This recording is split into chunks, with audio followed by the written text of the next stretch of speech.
Olá, meu nome é Mero Palma, sou médico e professor. Hoje eu quero trazer um assunto que é muito comum na minha prática clínica e quero de alguma forma compartilhar com vocês essas experiências para auxiliarem as pessoas que estão vivendo esse tipo de situação. Então, se você conhece alguém que esteja vivenciando o que a gente vai conversar hoje, mande esse vídeo para que a pessoa de alguma forma aprenda um pouquinho mais, ganhe um pouquinho mais de conhecimento a respeito desse tema. E o tema que a gente vai falar hoje são os problemas da deglutição associados às síndromes demenciais. O que seria isso?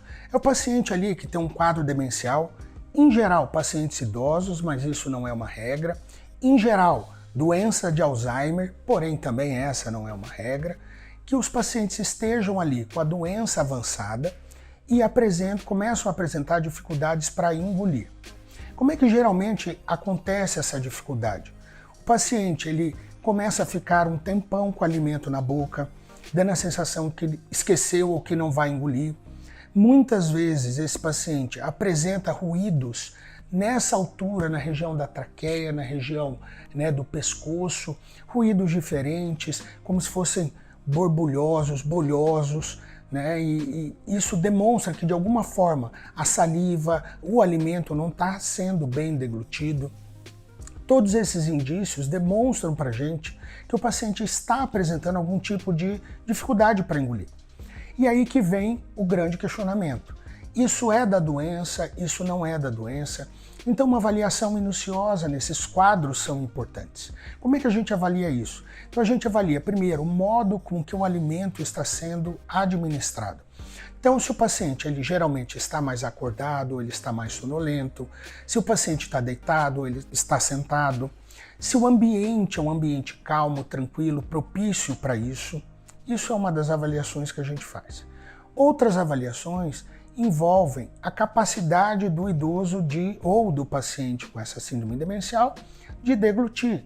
Então, alguns exames podem ser feitos, exames clínicos, exames até de imagem podem ser utilizados para que a gente consiga identificar mais ou menos como é que está o funcionamento do aparelho digestivo, se o paciente está conseguindo de fato deglutir ou não. Outros contextos que a gente avalia envolvem a parte orofaríngea. Então a gente olha se os dentes do paciente estão adequados, se a prótese está bem posicionada, se tem algum dente cariado, algum dente inflamado, uma gengiva inflamada, toda essa parte oral é importante de ser vista também, porque muitas das vezes a gente acredita que o alimento está ruim ou que o paciente não está conseguindo engolir, mas na verdade ele está com dor, está com desconforto para mastigar ou para, de alguma forma ali, iniciar o processo de digestão dos alimentos na boca. Então isso é importante da gente analisar e tirar a dúvida com relação a isso. Uma vez definido esse caminho, a gente traça o cuidado. Agora aqui eu quero trazer uma questão que é muito delicada e muito comum. Muitas das vezes, o distúrbio da deglutição está atrelado com o avanço da doença crônica. Então, a síndrome demencial está avançada e o paciente ele começa a ter dificuldades para engolir. E isso é muito comum. E o que se faz nessas situações é ter todo esse cuidado ambiental com relação à forma de ofertar esse alimento, a textura do alimento, alimentos extremos, sejam eles mais líquidos ou alimentos mais fragmentosos, eles são mais difíceis de se deglutir. Então o ideal seria um alimento intermediário, pastoso.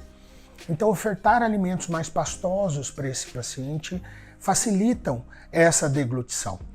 E tudo isso muitas vezes gera muita ansiedade para a família, porque a família fica preocupada do paciente não estar se alimentando de forma adequada, dele de alguma forma não estar nutrindo o seu corpo de forma adequada. Porém, quando a gente olha no contexto técnico, mesmo fazendo todos esses movimentos, se o paciente continuar progredindo com essa disfagia ou dificuldade para engolir, isso denota um mau prognóstico. Denota que, de fato, aquele paciente ao longo do tempo, a tendência é ele diminuir a sua alimentação e, ao mesmo tempo, de alguma forma, o seu corpo está demonstrando que ele não está bem, que a doença está avançando. Fico aqui à disposição para tirar dúvida de vocês. Acho que é importante a gente elaborar um pouco mais esses assuntos e a gente vai conversando aqui pelo canal. Vou fazer uma live sobre isso logo. Me acompanhem por aqui e a gente segue conversando. Um grande abraço.